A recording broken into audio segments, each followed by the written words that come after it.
C'est ce petit carnet qui a décidé Élodie Svanberg à se lancer dans la fabrication d'un apéritif. Un carnet que l'on se transmet dans sa famille depuis un siècle. Ce sont les recettes de mon arrière-grand-mère, Joséphine Limouzy, qui, au XIXe siècle, crée ses apéritifs maison.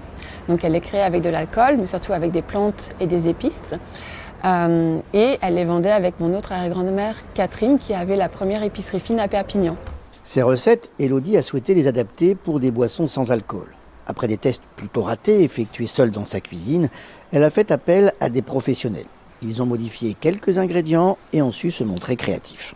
À l'époque, Finotte, donc Joséphine, conservait ses apéritifs dans des barriques. Donc il y avait le côté boisé qui ressortait, qui était très important dans ces apéritifs.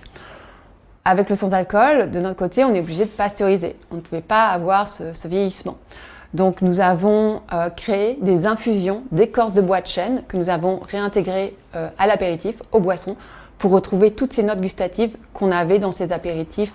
Après 8 mois de tests, 10 000 litres ont été fabriqués ici à Thuir en septembre dernier. L'apéritif Finotte était né.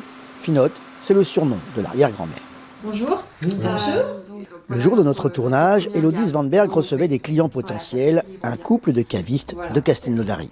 Donc je vous propose en premier de déguster l'apéritif. Un apéritif que l'on peut boire seul ou décliner en cocktail et une version avec du spritz. Telle est pour l'instant la gamme de Finotte.